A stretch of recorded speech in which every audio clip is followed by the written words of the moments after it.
Bismillahirrahmanirrahim. Alhamdulillahirrahmanirrahim. Pada pagi hari ini saya di sini akan menyelesaikan tugas UTS saya, yaitu mata kuliah fikih. Saya akan menerangkan sedikit tentang ilmu fikih, yaitu bab hadas.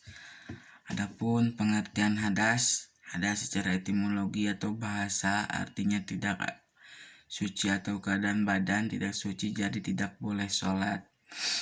Adapun menurut terminologi atau istilah Islam, hadas adalah keadaan badan yang tidak suci atau kotor dan dapat dihilangkan dengan cara berwudu, mandi wajib, dan tayamum.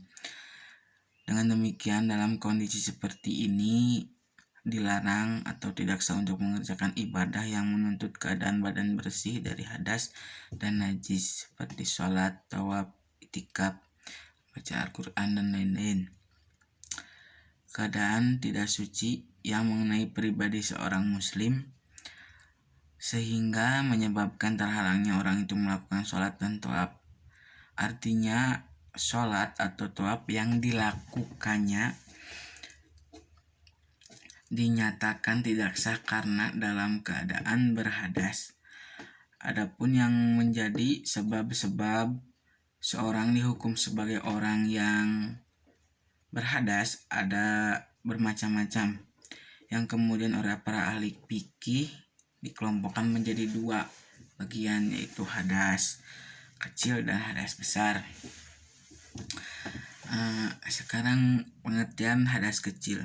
Arti hadas kecil menurut istilah syara ialah suatu kotoran yang maknawi atau tidak dapat dilihat oleh mata kasar yang berada pada anggota wudhu yang menengah, ia dari melakukan sholat untuk amal ibadah seumpama sholat, selama tidak diberi kelonggaran oleh syara. Hadas kecil ini tidak akan terhapus melainkan dengan cara berwudhu yang sah, selama mana orang itu dapat menanggalkan wudhunya, maka selama itu ia bersih dari hadas kecil. Sebab dinamakan hadas kecil ya karena kawasan yang didiami oleh hadas kecil ini kecil saja, itu sekedar anggota wudhu.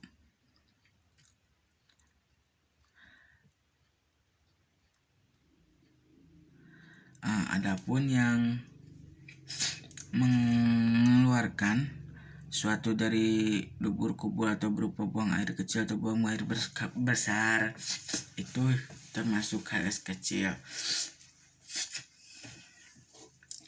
Adapun perkara-perkara yang menyebabkan kedatangan hadas kecil atau membatalkan wudhu seseorang itu akan batal dengan salah satu dari 5 sebab berikut.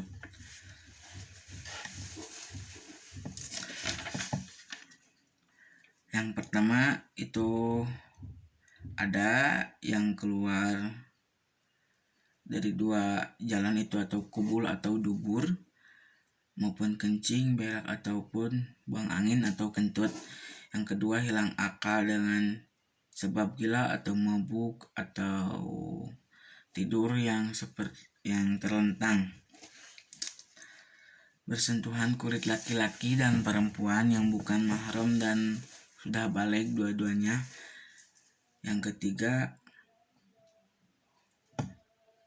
menyentuh kubul atau dubur tetapi tidak memakai alas lengannya, maupun kubul sendiri tetapi bukan kubul hewan. Adapun perkara-perkara yang diharamkan dengan mempunyai hadas kecil seperti sholat, tawaf, memegang Al-Quran itu diharamkan bagi yang mempunyai hadas kecil. Yang kedua adalah hadas besar.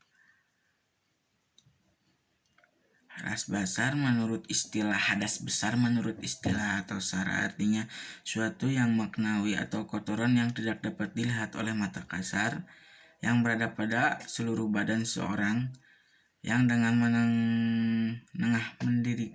mendirikan sholat, amal ibadah seumpamanya, selama tidak diberi golongan oleh syara. Selama seorang itu tidak menempuh atau melakukan sesuatu perkara yang menyebabkan hadas besar, maka selama itu ibadahnya suci dari hadas besar. Sebab dinamakan hadas besar ialah karena kawasan yang didiami oleh hadas besar ini terlalu luas, meliputi dari ujung rambut sampai ujung kaki.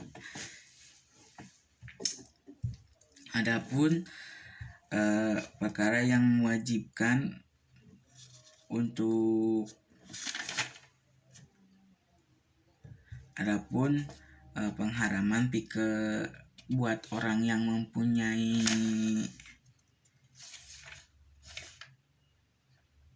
adapun yang mewajibkan kita untuk adus atau mempunyai hadas besar mandi wajib itu ada 6. Yang pertama, memasukkan penis kita ke vagina atau memasukkan asapah ke parji sok sanajan dibungkus. Maksudnya teh anggar gitu kedah adus urang teh sok sanajan jima tapi dibungkus. Yang kedua, keluar air mani ku jalan non baik, misalkan bade ku ngimpi bade kunaon teh eta teh ngawajibkeun kana adus. Yang ketiga kusabab head pikeun awewe. Yang keempat, nipas bagi perempuan. Yang kelima, menjuru. Yang keenam, mati. Adapun pengharaman perkara-perkara yang diharamkan bagi orang yang mempunyai hadas besar, yang pertama itu ada 6. Yang pertama itu haram sholat, yang kedua haram tawaf, yang ketiga haram menyabak Al-Quran, yang keempat haram mawa Al-Quran. Megang Al-Quran gak boleh, haram bikin buat yang orang yang punya hadas besar mah. Membawa Al-Quran gak boleh, membaca Al-Quran gak boleh, masuk ke dalam masjid atau cicing di dalam masjid itu pun gak boleh bagi orang yang mempunyai hadas besar. Cukupkan sekian, mohon maaf bila ada kesalahan. Wabillahi taufiq wal hidayah. Wassalamualaikum warahmatullahi wabarakatuh.